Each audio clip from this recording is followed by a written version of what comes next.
Montoya, beleza, irmão? Fala, rapaziada, estamos aqui mais uma vez no Fora do Roteiro e hoje eu tenho uma participação especial do nosso queridíssimo Bruno Montoya. E como eu disse pra vocês, eu vou trazer várias pessoas aqui que eu trabalho junto, que me inspiraram, que estavam ali comigo desde o começo, outros que apareceram na minha vida, uns que se tornaram amigos e estão aqui até hoje. Trazer um pouco dessa visão que ele tem do audiovisual, trazer os perrengues, tudo que ele passou, como foi a trajetória dele até aqui e que isso possa te ensinar, que você possa trazer isso como aprendizado para sua vida, para sua carreira, seja como for, se você está começando ou se você já está habituado no audiovisual. Bruno, obrigado mais uma vez por participar disso. Você foi, querendo ou não, um divisor de águas na minha carreira. Você me ensinou muita coisa e eu queria muito que o pessoal aprendesse um pouco disso também aqui nesse canal com isso. Será? Será.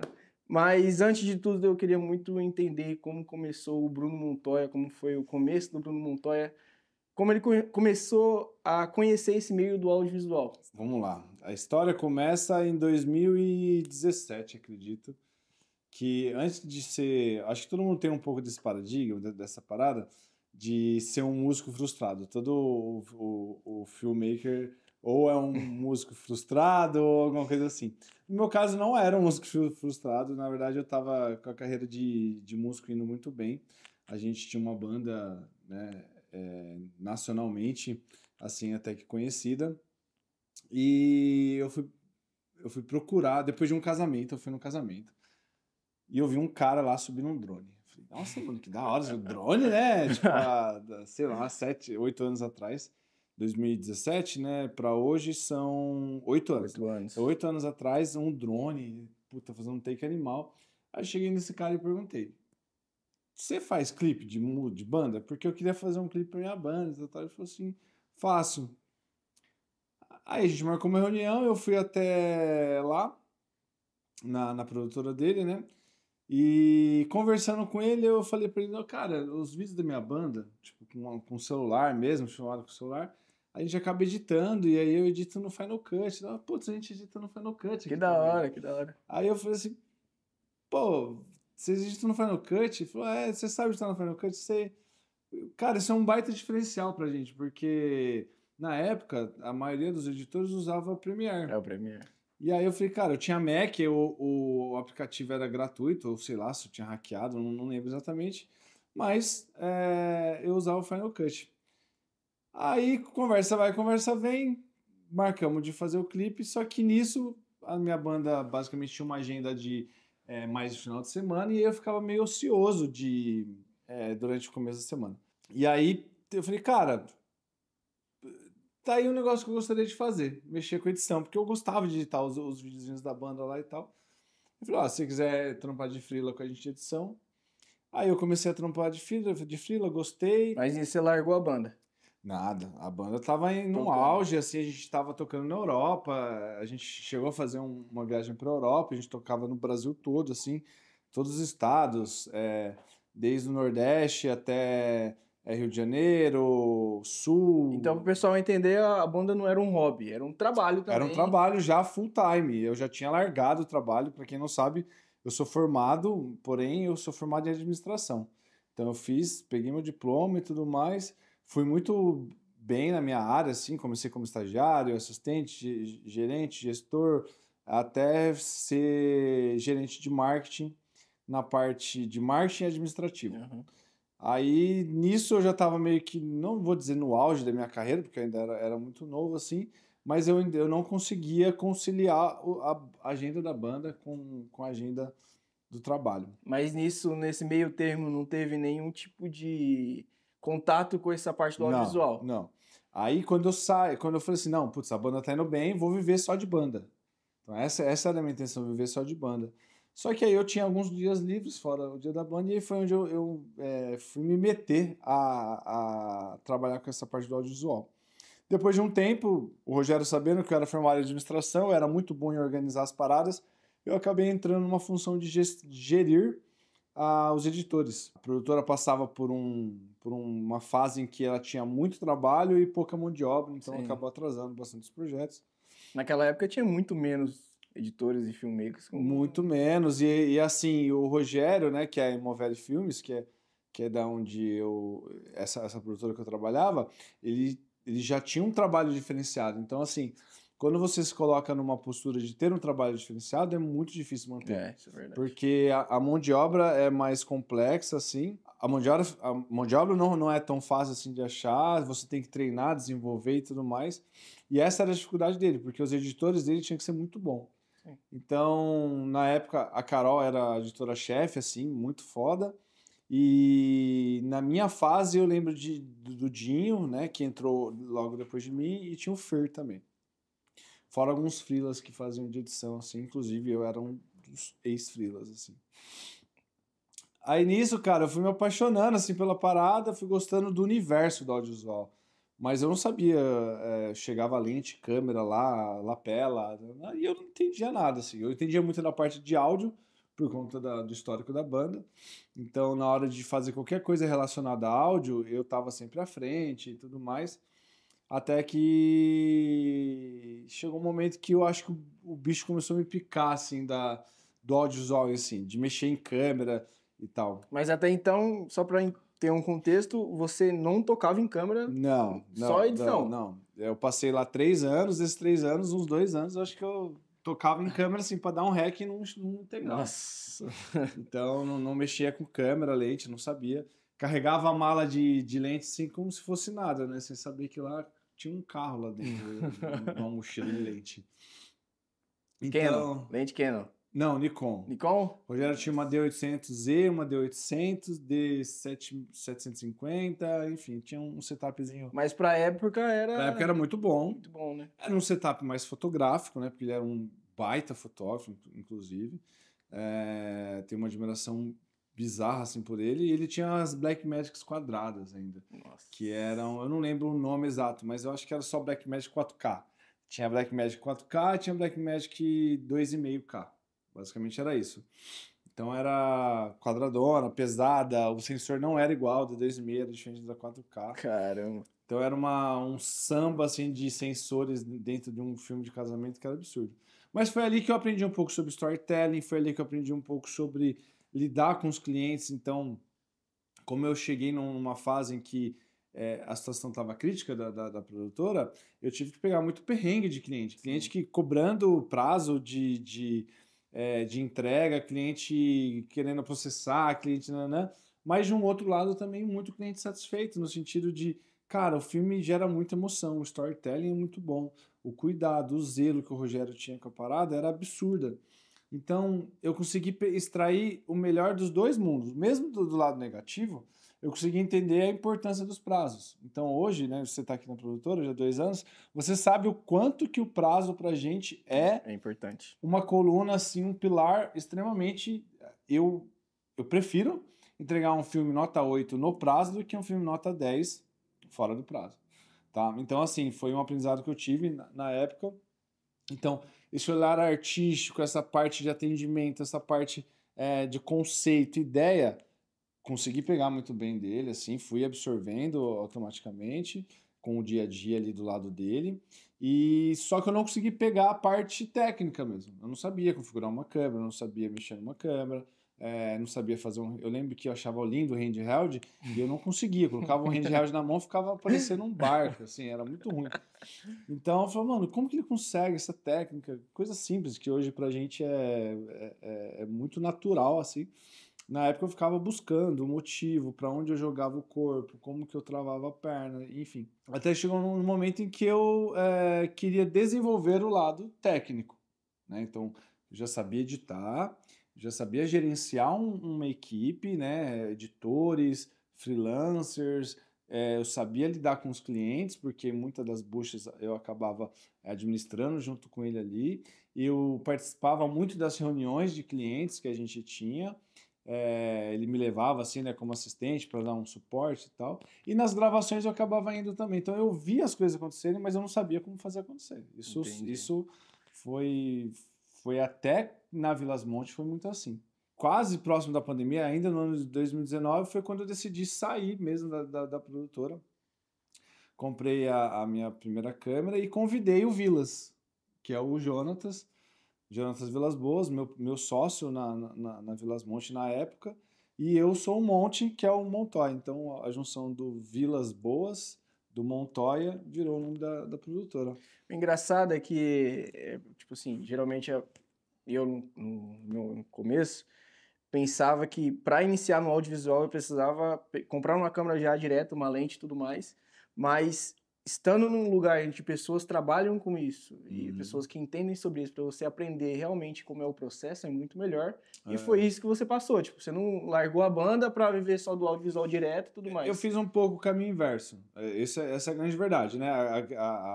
A maioria esmagadora das pessoas, o que elas fazem? Elas vão lá, compram uma T3i, uma câmerazinha, ganha do tio, do primo, não sei o quê, tem acesso a alguma câmera, e aí se apaixona pelo universo, só que aí encara uma dificuldade muito grande, que é administrar o negócio. Então eu aprendi primeiro a administrar o negócio, depois a me apaixonar pelo universo audiovisual em si.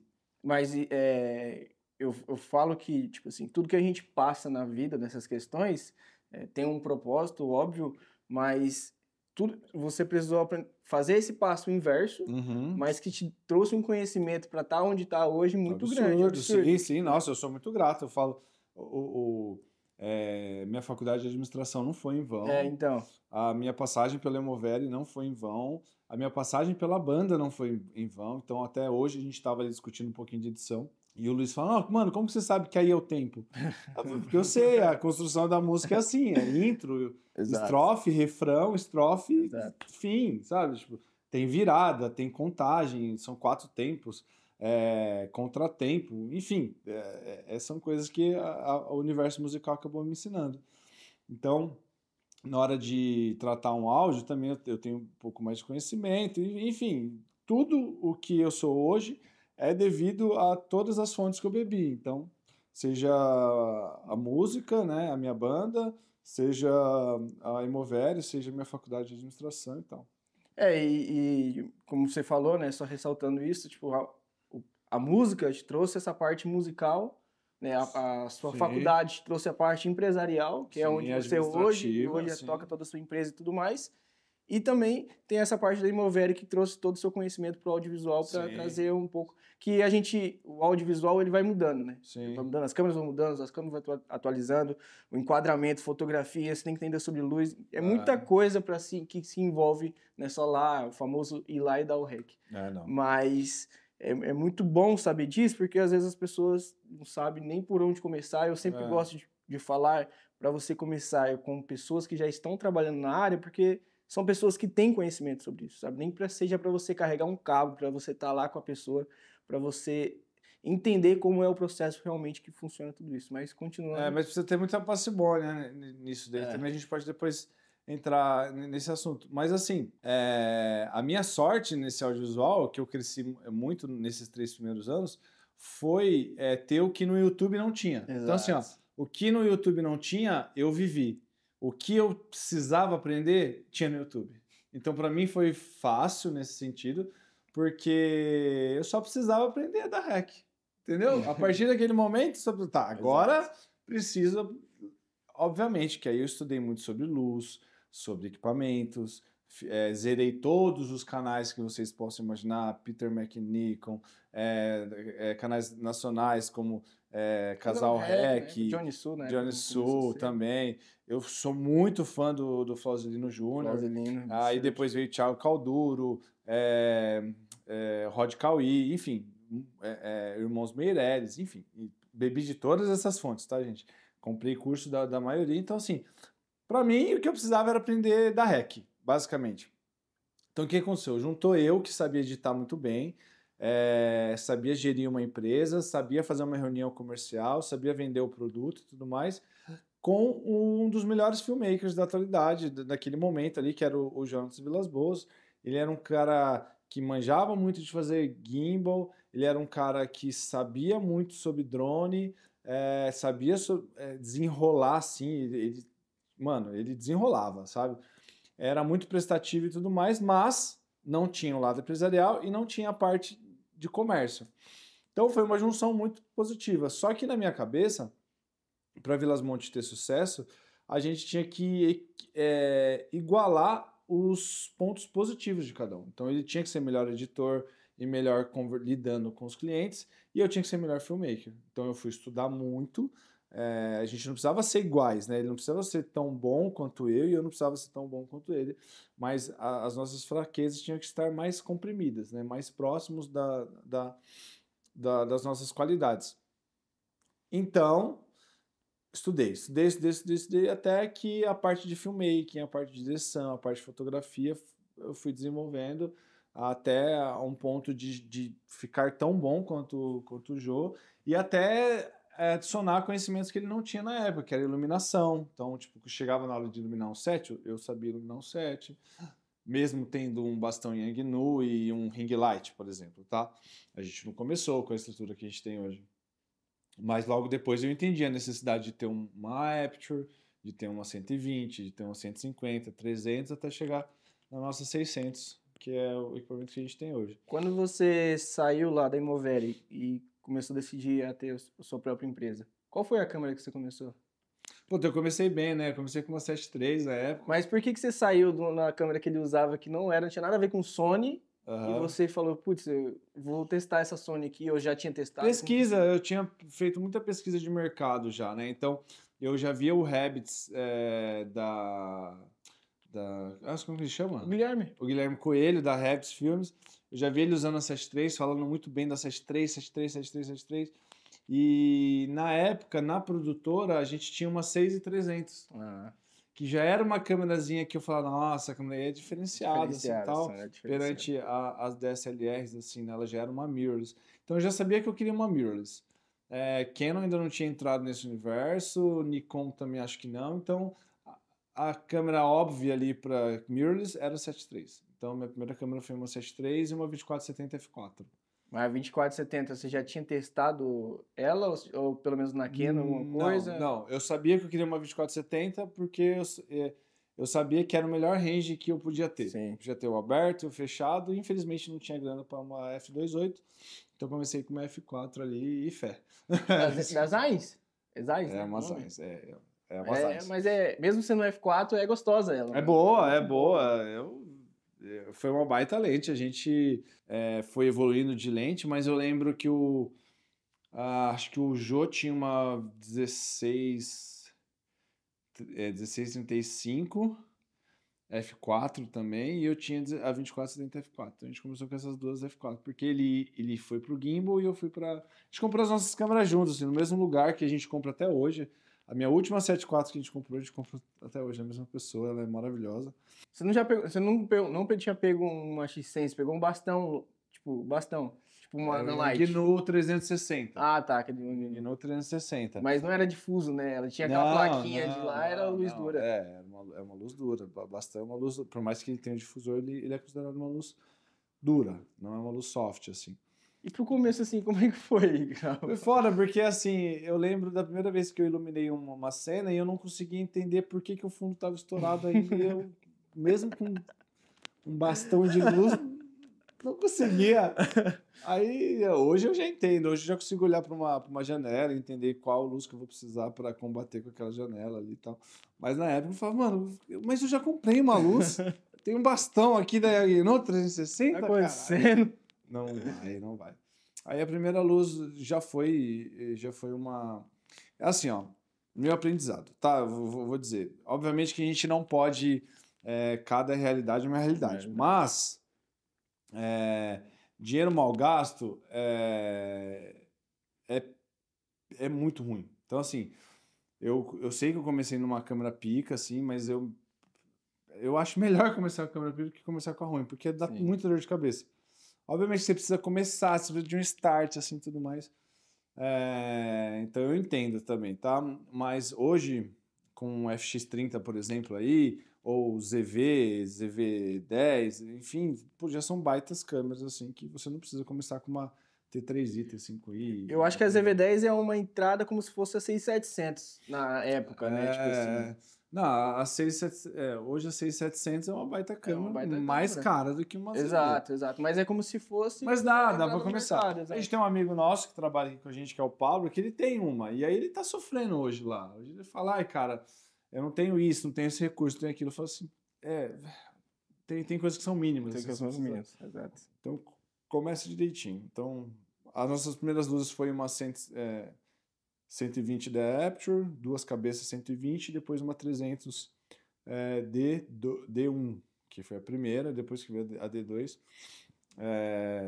Aí a gente trocou todas as Lightstorms por Amaran, 300, 150, e depois pegamos a 600D, que é a nossa cabeça mais forte, e de bastão, uma Nanlite 15C. Mas se você fosse indicar, assim, né, na medida do possível, para pessoa que tem um orçamento ali legal para poder fazer, que câmera e lente você usaria de primeira, assim, você compraria de primeira, sendo que com todo o conhecimento que você já tem hoje, porque a gente vai trabalhar com a realidade de hoje. Então, eu pegaria uma 7.4 com uma 24-70 para começar, assim, o que você indicaria? Cara, é difícil, eu sei que é difícil. É difícil, mas assim, o mínimo que eu... Seria um pouco errado da minha parte, hipócrita da minha parte, indicar uma câmera que eu nunca usei. Então, exato. Assim, então, primeiro, eu já não sou parâmetro nesse sentido, porque eu já comecei com câmeras boas, full frames, assim, então, tipo, eu tive full frame logo de cara, assim. Mas, se eu fosse indicar hoje... Talvez a câmera mais barata do nosso setup é a FX30. A lente mais barata do nosso setup é uma 1850 da Sigma, que serve para a FX30. Então, eu acho que hoje, se eu fosse indicar no setup, eu começaria com esse setup. Que é barato? Não é barato. Eu acho que você vai gastar aí no mínimo uns 17 mil reais para começar nisso daí. Aí você tem que comprar cartão, bateria, uma lapelinha, um mic, uma cabeça de luz, e aí, tipo, vai ficando caro a brincadeira. Mas eu sei que profissionalmente você tem um equipamento para 3 anos. Sim. Aí. Então, você pegar 17 mil e dividir em 3 anos, que é o investimento que você vai ter, versus as possibilidades que você vai ter de ganhar dinheiro, talvez compense, né? Basicamente. Então, o meu setup iniciante não é tão iniciante assim, mas eu sei que é um setup que eu garanto, sabe? Qualquer tipo de trabalho. Inclusive... vai lançar lançou, né, já. Com esse vídeo saiu, já lançou o vídeo no canal no YouTube da Vilas Monte, que vai sair sobre o setup minimalista que a gente conseguiu construir aqui. Se eu usar essa palavra minimalista, o povo vai xingar. Não é minimalista. Minimalista não é. Não é minimalista. É um setup reduzido. Enxuto. É um setup mais enxuto que a gente consegue fazer uma produção de conteúdo das empresas mais... uma produção assim, com uma luz, uma lente, com uma qualidade muito boa, sabe? Uma excelente qualidade que nossos clientes amam, aqui nossos clientes fixos. E lá você vai conseguir entender mais ou menos do que a gente usa e precisa. Você pode ter uma noção, assim, do que a gente utiliza para essa captação de conteúdos, mas é um equipamento mínimo que a gente leva porque a gente tem muito trabalho. A gente tem vários trabalhos no longo do dia e às vezes você tem moto, às vezes você tem alguma coisa que tem que carregar algo mais leve e eu acho que vai ajudar. Vai ajudar pra caramba. A gente a gente lançou um vídeo muito massa. Inclusive, assim, o nosso YouTube tem bastante conteúdo que pode ajudar vocês desde a produção mais simples até a produção mais complexa. Mas não complexa a nível uma publicidade de 300 mil reais, porque a gente não chegou a fazer isso. Mas eu acho que uma produtora com 2, 3 pessoas, 4 pessoas ali... tem muito conteúdo valioso ali. Pode ajudar. Esse conteúdo que a gente lançou foi exatamente essa mudança, assim, porque, a gente tem um caminhão de equipamentos, que vocês virem o que a gente tem aqui, é até bizarro, assim, sabe? Mas, hoje o que a gente mais usa é uma mochila de equipamento, assim, tá tudo certo, eu nem piro nisso. Porque quando a gente precisa, a gente tem, né? Basicamente é isso. Vai fazer um institucional, alguma coisa, alguma produção maior. É porque assim... Até falta. Até falta às vezes. O Bruno, a gente vai contar mais sobre essa trajetória, mas ele tem um parâmetro que eu quero seguir, né? Eu quero seguir pro meu lado pessoal também, de toda vez que você for fazer uma produção, alguma coisa, ele viu o que faltava, ia lá e comprava. Então ele não saía comprando tudo de uma vez, não. Você chegava, né, olhava, putz, tá faltando isso. Tá faltando um lapela novo, tá precisando de outro microfone. Sim. Então, tudo que ele foi precisando ao longo do tempo, ele foi comprando. Então, eu indico você também, na minha função, na minha visão, é melhor fazer isso, porque você vai ver dependendo do tipo de trabalho que você for fazer, você já vai comprando os equipamentos necessários para aquele momento. Não ficando comprando um monte de coisa e gastando dinheiro à toa. Eu penso muito assim, tem coisa que até hoje eu não comprei, que eu tenho muita vontade de comprar, que eu tenho uma regra assim, se eu não precisei, eu não vou comprar. Então é basicamente isso. A gente tem, na minha lista de equipamentos aí, tem a vontade de comprar um butterfly, né, para algumas situações, enfim, eu sempre achei muito legal iluminar com butterfly. Mas, putz, velho, durante um ano, quantas vezes eu usaria? Se eu falar 5, eu não vou fazer esse tipo de investimento também, né? Porque a gente precisa ser saudável, né? A produtora, tudo que tem aqui, eu acho que roda muito bem e tá tudo certo, tá valendo a pena. Se não tiver, passa pra frente, vende. E se estiver precisando, tem que ir lá e comprar, não tem jeito. Ainda mais se esse dinheiro vai te trazer um retorno, né? Aí pode ser financeiro, pode ser apenas de qualidade de trabalho também. Vou dar um exemplo. A gente tinha todas as máquinas M1 aqui. Funcionou durante 3 anos essas máquinas M1. Agora esses lazarentos aqui estão reclamando que a M1 está dando mais conta. Mas, obviamente, por quê? A nossa câmera aumentou a resolução? Não. De 3 anos para cá, não. Porém, os softwares de edição estão cada vez melhores, com a inteligência artificial, com algumas ferramentas e tudo mais. E eles também estão exigindo cada vez mais da ferramenta. Então, quando vai fazer um color, já usa 12 nós, antes usava 3 só, convertia, colocava um contraste e exportava, e metia a luz e exportava.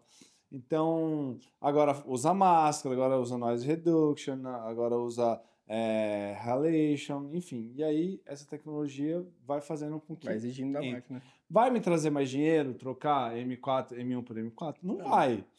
Porque tá dando conta ainda, tá editando. Mas o estresse do funcionário ali, do colaborador que tá ali em cima da parada todo dia e tal, então eu sempre penso assim, ou tem que me trazer dinheiro, ou tem que me trazer comodismo, né? Uma melhora de qualidade de vida, enfim. Então é assim que eu coloco as regras para comprar qualquer tipo de equipamento aqui para dentro, assim. Porque nada é barato, né? Nesse universo. Saudades do AliExpress. Saudade da época. Nossa, essa era a época boa, Nessa trajetória toda do audiovisual, quanto tempo mais ou menos de audiovisual? 8 anos, mais ou menos. 8 anos.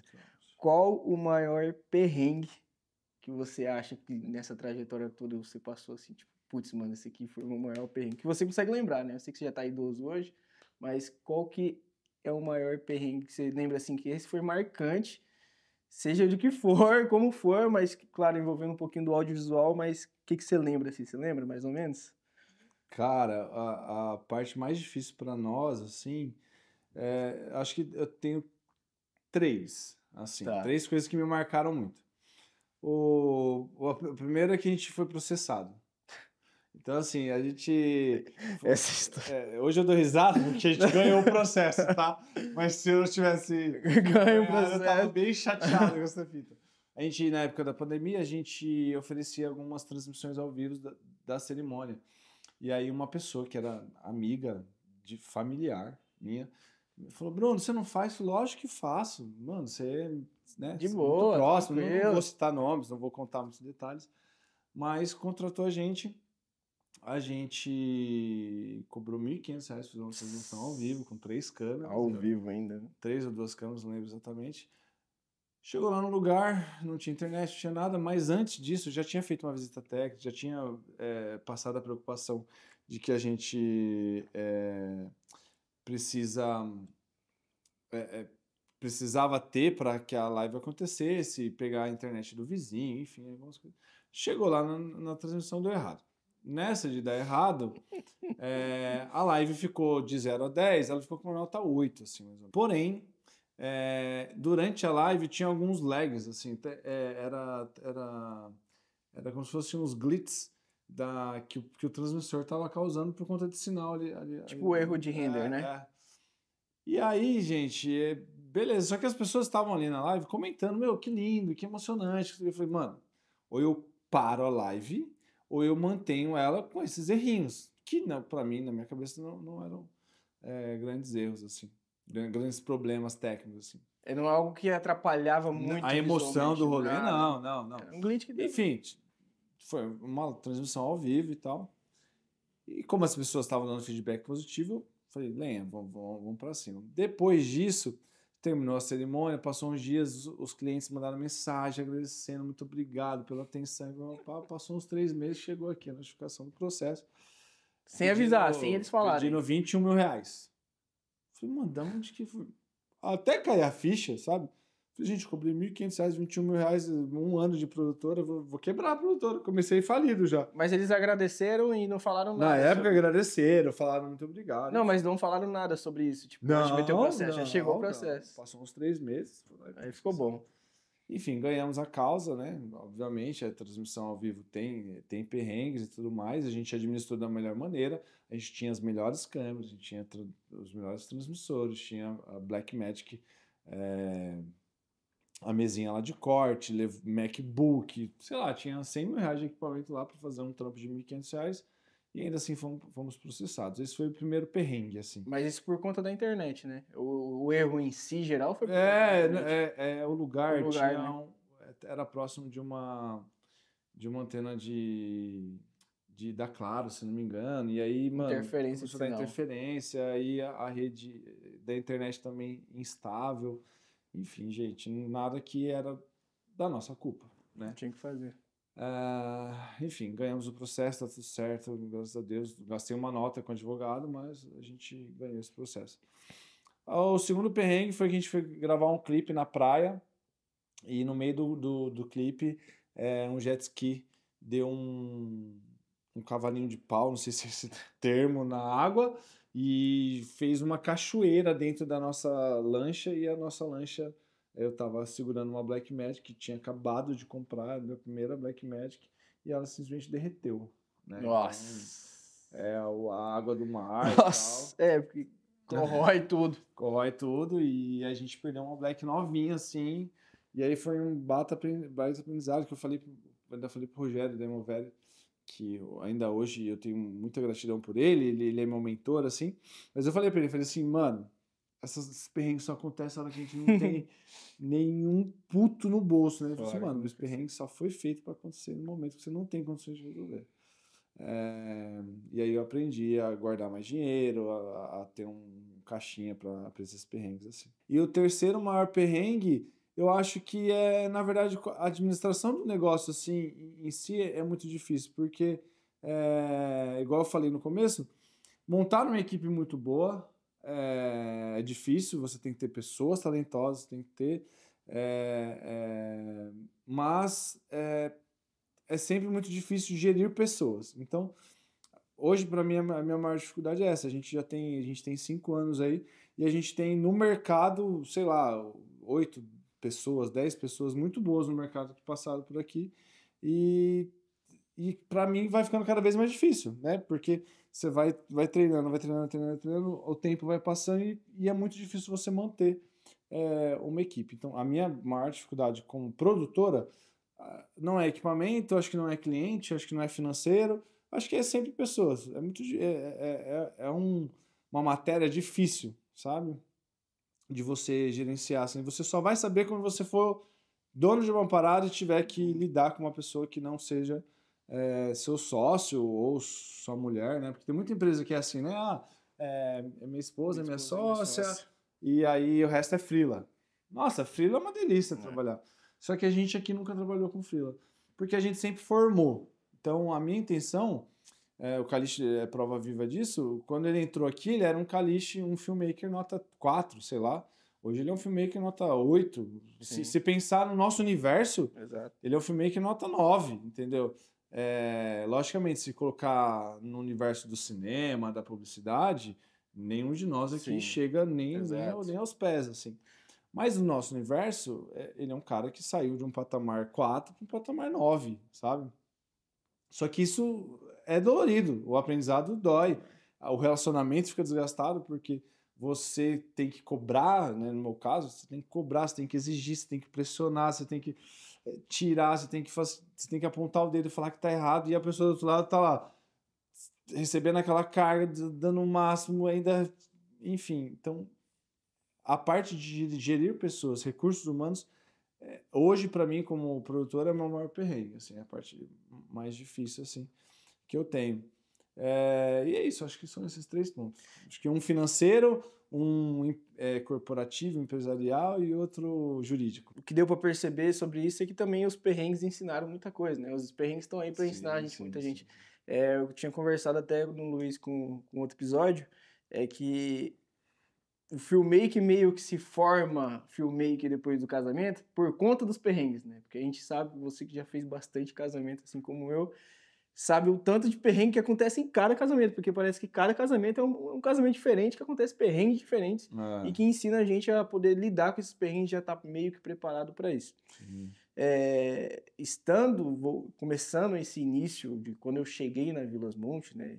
Eu já falei aqui no canal sobre isso, eu vim de Rondônia, vim do meio do nada, né? Eu falo que no meio do nada, mas eu falo brincando porque lá tem muitas pessoas boas, lá é minha família, meu estado, o lugar que eu nasci. E eu decidi largar tudo, né, só dando uma breve resumida, decidi largar tudo para poder vir para cá pelo audiovisual. Eu tinha uma empresa lá, eu já trabalhei muitos anos em produtoras, em agências, e depois tive minha própria empresa, só que lá é um lugar muito escasso de conhecimento. Muito escasso de conhecimento. E lá, inclusive, eu conheci o canal da Vilas Montes. Inclusive, se você não segue o canal da Vilas Montes, já pode clicar. Vai estar no link da bio, vou deixar no link da bio. E segue lá, se inscreva lá, entra no Instagram também, tem todos os nossos trabalhos que a gente produz lá. E é muito gratificante, porque eu estava por trás da tela e hoje eu estou por dentro da tela. Hoje a gente estava gravando um conteúdo da Vilas Montes e quando eu estava gravando, eu falei, cara, eu tô realmente atrás da câmera onde eu estava ali assistindo na tela. Então eu tava gravando o Bruno, sendo que já vi o Bruno antes. É engraçado porque às vezes a gente vê esse conteúdo aqui do canal e não sabe onde pode chegar. Tipo, você não imaginava que eu tava vendo lá de Rondônia. Não, o alcance é legal. O alcance é bizarro lá. Então, é muito gratificante isso. Você tem uma visão diferente pelo fato de que, tipo assim, você viu meus conteúdos lá atrás, você deu uma analisada neles antes de me contratar, antes de a gente ter toda aquela conversa, e ver como eu estou hoje. E você não só fez isso comigo, você fez isso com várias pessoas que já passaram pelo audiovisual. Então, ensinar uma pessoa do zero é totalmente ensinar uma pessoa que já está no meio do caminho, porque às vezes eu tenho os meus vícios. Né? Exato. Então, eu queria muito saber esse seu lado, de como foi essa visão para isso. Assim, depois de 5 anos de produtora, o que eu acho que o que muda é o nível de paciência. Tipo, quando eu comecei, eu tinha mais paciência porque eu também estava aprendendo junto. Então, quando o João, o Luiz, que foram os primeiros que entraram aqui, eu estava aprendendo e ensinando. Então, tipo, eu estava num processo engraçado, assim. Com você, assim, primeiro que a contratação sua, ela nunca foi relacionada ao que você entregava. Exato. E assim quem você era. Então, assim, o que eu conseguia olhar nos seus olhos era assim, mano, esse cara tem vontade. Esse cara tem apetite, esse cara quer aprender e tudo mais, esse cara quer fazer acontecer. Então, isso era o mais valioso de tudo. A pessoa tem índole, a pessoa tem vontade, vale muito mais do que eu sei que o filmmaking eu ensino. Ponto. Editar, eu ensino. Enche o cara de referência.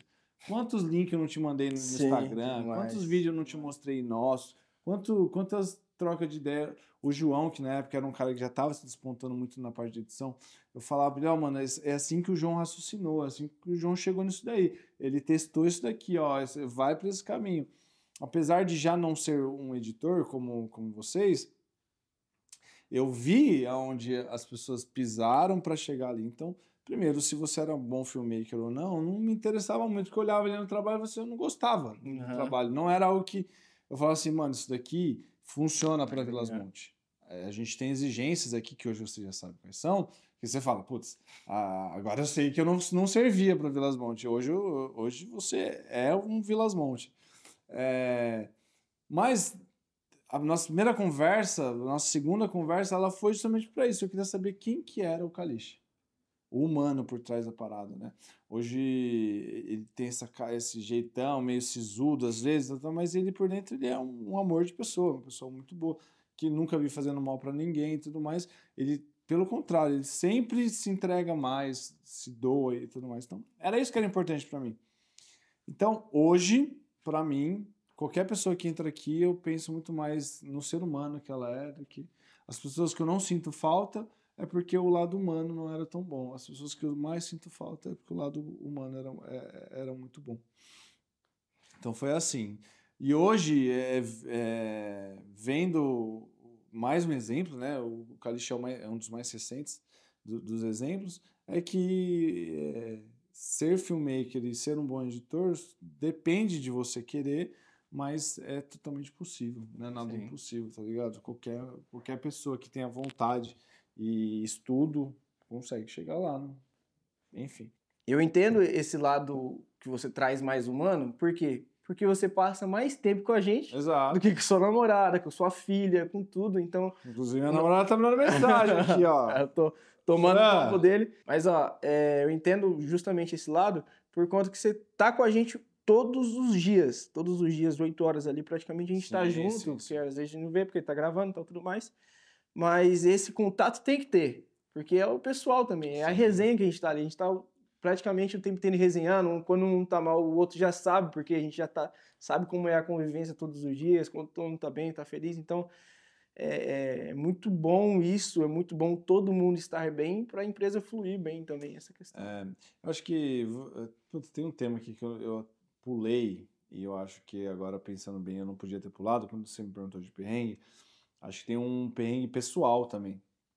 Acho que eu contei da empresa, contei do financeiro, contei do jurídico. Mais empresarial, mais pessoal. Mas tem um pessoal que a minha dedicação à empresa me custou um casamento, né? Então, assim, obviamente que não foi só isso, tipo, teve muita coisa envolvida, mas o fato de eu me dedicar 20 horas, 18 horas por dia na minha profissão me custou algo caro. E eu falo muito isso pro Calixto, ele não me ouve e não vai me ouvir, ele vai ouvir quando acontecer. Mas quando você se dá muito para uma parada, se dedica além do natural, você vai ganhar, vai. Você vai chegar lá, vai. Mas alguma coisa você vai entregar. Vai perder. Então, assim, meu casamento foi por água abaixo muito por conta disso, por causa da minha dedicação. Já ficava muito pouco tempo em casa, enfim. Mas isso é uma coisa que eu falo que talvez hoje estar onde a Vilas Montes está me custou essa parte pessoal, sim. Hoje ela tá super bem, eu também tô super bem, tô super feliz, já passei por 2 namoros aí, o de agora tô muito feliz e tal, ela também parece muito feliz, a nossa filha também tá muito, já entendeu essa dinâmica aqui em casa, nós somos ótimos pais separados, assim, até a gente discute sobre isso, fala assim, a gente é melhor pai separado do que pai junto. Pai junto. Enfim, mais também. Então, isso talvez sirva de aprendizado. O que você está entregando na mão de Deus, assim, tá? Sua saúde, seu físico, seu mental, seu relacionamento, seus amigos, seu namorado, sua mulher, sua esposa, seus filhos. Então, assim, dosa, né? Beleza, eu consegui despontar muito rápido, né? Eu acho que eu corri a 180 durante muito tempo, só que o motor fundiu muito mais rápido do que um 120 ali, ó, calminho então, enfim. É importante dizer isso, porque aqui são duas pessoas que tiveram 2 relacionamentos diferentes. Por exemplo, o Bruno se relacionou mais cedo, então ele acabou trabalhando mais para poder ter um melhor, quanto no audiovisual, quanto na vida financeira.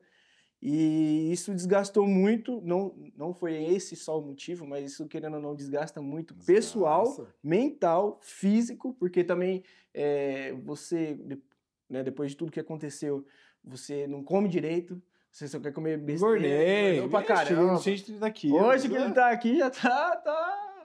Esse corpinho que vocês veem. Exato, é um fruto, querendo ou não, do trabalho lá atrás, mas... É importante você, se você é pai, se você, né, tem sua esposa e tudo mais, dedique esse tempo também. A gente busca sempre querer o melhor, beleza, vou chegar no casamento, já vou editar as fotos, calma, entendeu? Faz um tempo certo para você também ter o seu lazer. Nem tudo é só trabalho, eu falo isso.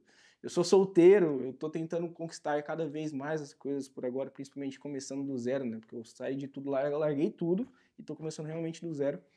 Mas o que ele tá querendo passar é isso. Tenha o seu tempo também de descanso, não só físico, mas também mental para você e para sua família. Como o Bruno se vê daqui 2 anos com a Vilas Monte? Cara, assim, eu tenho uma frase na minha cabeça que, assim, crescer dói. Essa frase é fato, assim. Você chegar em algum lugar, você subir degraus, ou você ser mais rico, você ser mais poderoso, você ser... Tudo isso dói, tá? Então, assim, só que chega uma fase da vida que você para pensar assim, o tanto de dor que você quer sentir, sabe? Porque, por exemplo, hoje eu tenho capacidade, estrutura para ter mais 3 funcionários, por exemplo. Pô, tenho. A gente tem capacidade de contratar mais um fisicamente aqui, mais uns 2 fora e aumentar a nossa produção. Pô, vou dar um exemplo. Eu, você e o Luiz fica o dia inteiro captando na rua, cada um com uma câmera, um setup, uma mochila, a gente tem toda essa capacidade. E depois 3 caras fora captando todo esse conteúdo e tudo mais. Mas, cara, gerir uma pessoa é difícil, gerir 2 pessoas é 2 vezes difícil, gerir 3 pessoas 3 vezes difícil. Então, isso que eu falo que crescer dói nesse sentido, porque é doloroso ser grande, tá? O meu maior medo de crescer, de ser uma produtora maior, é justamente isso, é de não dar conta de estar ali presente. Alguns clientes ainda hoje sentem falta da minha presença, se eu não estou e tal. Isso é até fatores decisivos, assim. Ah, o Bruno não vem mais, mantenho ou não mantenho, sabe? Sim. Enfim. Então hoje eu tenho 2 opções. No ano passado, ano retrasado talvez, eu ainda queria ser uma produtora maior. Maior assim, eu queria ter um time maior de um produtor, um assistente, um câmera, eu queria ter umas 8 pessoas aqui para poder fazer qualquer tipo de produção. Hoje você percebe no mercado que o mercado não responde mais para isso, né? Então, acho que o Bruno, que eu me vejo daqui 2 anos, é uma empresa muito consolidada, né? Porque é isso que a gente tem feito ao longo dos anos. A gente tem errado pouco, assim, não que a gente seja perfeito, mas a gente erra pouco, a gente mais acerta do que erra, a gente sempre mantém o sarrafo no alto, né? Então, a minha briga sempre foi assim, tirando o F1.4 e Move, sei lá, o resto tem que ralar para entregar algo com a qualidade que a gente entrega, com a estética que a gente entrega. Porque a gente sempre aqui eu fui ensinado dessa forma aqui a sempre, mesmo que seja um conteúdo pequeno, entregar o melhor. Sim, o áudio legal, a música legal, a qualidade de imagem, a fotometria principalmente melhor. Sim. Então é isso que mantém a nossa qualidade até hoje. O que eu vejo do Bruno aqui 2 anos é uma Vilas Monte bem consolidada. Hoje a gente tem talvez os melhores clientes assim, da cidade. Eu adoro meus clientes, acho que eles são muito representativos naquilo, né? Então a gente tem o melhor CrossFit, a gente tem a melhor doceria, a gente tem a melhor loja de imóveis, a gente tem a melhor uma das melhores construtoras, então, sabe? Então a gente tá bem assim nesse sentido, sabe? A gente tem uma melhor agência de viagem.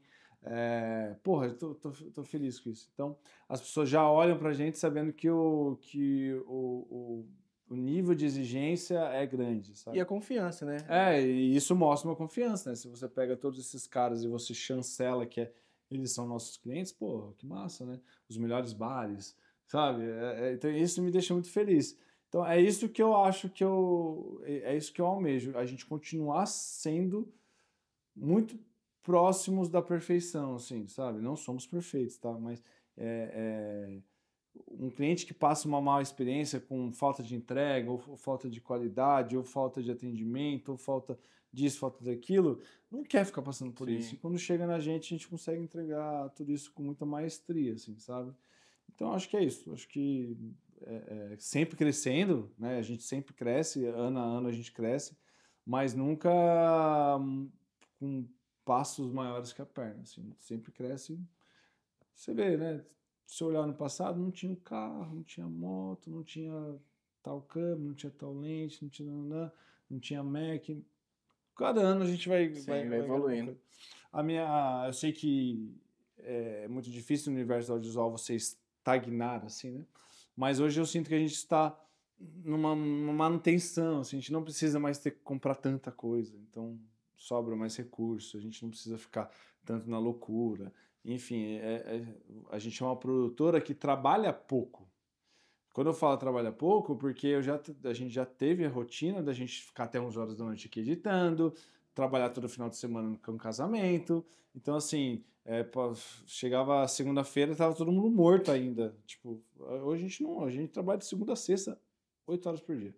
Lógico, tem algumas exceções, mas a gente é uma empresa que tem uma qualidade de vida, entendeu? Sim. Se vocês não têm, é porque normalmente estão buscando complementos assim e tal.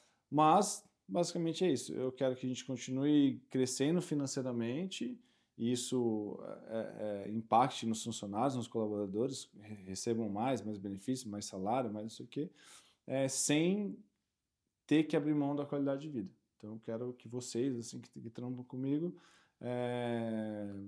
estejam bem. E à noite, mano, vai jantar, sair com a mina, treinar, malhar, ler um livro, entendeu? Tipo, cabeça livre, certo? Livre para poder fazer acontecer. A gente conseguiu entender praticamente resumidamente, né? Que não tem como contar toda a história aqui. Mas uma pergunta que eu vou perguntar para todo mundo aqui que trabalha com audiovisual, que é uma pergunta retórica, mas que funciona muito bem. Qual que é a sua lente favorita? Minha lente do coração, né? Minha distância focal é 35mm. Tenho tatuado aqui, eu não sei se vai dar pra ver. Depois eu mostro um. Mas eu tenho tatuado aqui 35mm. Quando eu olhava uma foto assim e eu me apaixonava por ela e logo depois eu descobria que era uma 35mm, eu falava assim, caraca, como assim? Então hoje, para mim, a distância focal que eu mais gosto é 35mm. Então, na minha Fuji eu tenho a 23, que é equivalente a uma 35. Nas minhas full frames eu tenho a 35mm, enfim, é a câmera que eu mais gosto. Se eu tivesse que escolher para me aposentar, só uma acho que câmera... aposentei como uma câmera e uma lente. Putz, é 35. Não tem jeito. Agora, para trabalho, não paixão. Sim. A gente tem que separar. Trabalho, a gente pode trabalhar com o que a gente gosta, mas é trabalho, né? Você pode fazer 50 filmes no mês sem paixão, mesmo trabalhando com o que você gosta. Aí é 2470. Não tem como. 2470 é a câmera que te resolve muita coisa. Não tem jeito. Mas a câmera do coração, velhinho lá, eu imagino, né? Todo gagá. Nem que seja uma Fuji. Uma Fujizinha, pequenininha, com uma 23 na ponta ali. Tá ótimo. Esse vídeo também é um agradecimento, porque, querendo ou não, eu aprendi muito aqui. Eu cheguei aqui e já tinha milhares de equipamentos que eu não imaginei nunca ver na vida. Inclusive, o primeiro equipamento que eu toquei foi uma FX6 que ele pediu para colocar num tripé, e eu coloquei num tripé de luz. Eu vou tentar achar esse vídeo que ele gravou, porque ele tinha mandado pro Alisson na época que trabalhava aqui. E a risada que ele deu, mano, eu fui com tanto amor, tanta paixão ali, colocando ali no tripé. Mas você colocar uma câmera de 60 mil reais num tripé de 350, que é o da Nanlite, não faz nenhum sentido. O valor não é nem o problema. O problema é tripé de câmera funcionando para tripé de luz numa câmera de cinema. Então, tipo, eu te agradeço demais, porque você, querendo ou não, foi esse divisor de água, eu vim buscando conhecimento e você me abraçou de uma forma que eu não imaginava. Eu sempre falo que foi no momento certo. Eu acho que se eu tivesse vindo antes, talvez eu não teria essa oportunidade. Eu vindo depois também não. Você veio na data certa. Eu vim na data certa e... Tanto que a primeira vez eu fiquei... Será? Não tenho vaga pra esse cara. No outro dia eu criei a vaga. Não tem jeito. Foi um trabalho, foi um processo que eu tive antes em Rondônia, tá? Como eu já falei, eu não cheguei do zero aqui. Eu recomendo você estudar, praticar os autorais que eu trago aqui no canal. Pode assistir todos aí os canais que eu estou aqui para trazer o aprendizado. E a minha meta é sempre trazer na prática para vocês, tirar um pouco do teórico, sair um pouco do teórico, porque também eu vi um pouco disso no canal desse cara aqui, de tudo que ele construiu, de tudo essa prosperidade que teve a Vilas Monte, e não foi à toa, não foi da água para o vinho, não foi do dia para a noite. Então, muito obrigado, Bruno, muito obrigado pelo recebimento que você teve, muito obrigado por participar, porque, querendo ou não, cara, ele é um cara que me apoia nesses projetos, esse canal do YouTube também foi um apoio específico dele, não só de equipamento, tá? Equipamento eu acho que aí é o mínimo do tanto que ele já apoiou, mas como conhecimento, tudo que você trouxe e agregou, com certeza isso reflete na vida da Vilas Monte, né? Porque todo conhecimento que você passou também reflete na vida da Vilas Monte, para a gente sempre entregar o melhor trabalho, quanto na vida da Vilas Monte, quanto no meu pessoal também. Então, espero que esse vídeo tenha te ajudado. Siga o Bruno Montoya lá nas redes sociais, que além de filmmaker, ele é crossfiteiro. Ele é atleta e vai fazer um triatlon. Tá acabando a memória do FX6. Então vai ser rápido. Rapidinho aqui, ó. Vou convidar o Caliche lá no canal da Vilas Monte. Eu quero que ele faça um tutorial guiado junto comigo de uma edição dele. Tá, então, você pode escolher uma edição qualquer, pode ser um reel simplinho, né? Eu vou fazer todas as perguntas que vocês fariam, como que chegou nessa edição. Demorou? Desde corte, edição, escolha de música, tudo. Fechou? Então fica esse convite e a gente faz esse feat. Eu participo aqui e você participa lá. Perfeito, perfeito. Valeu, meu irmão. Fechou, pode ir, senão vai fazer barulho. Vai, vaza! Vaza, você não quer ir com a mulher lá?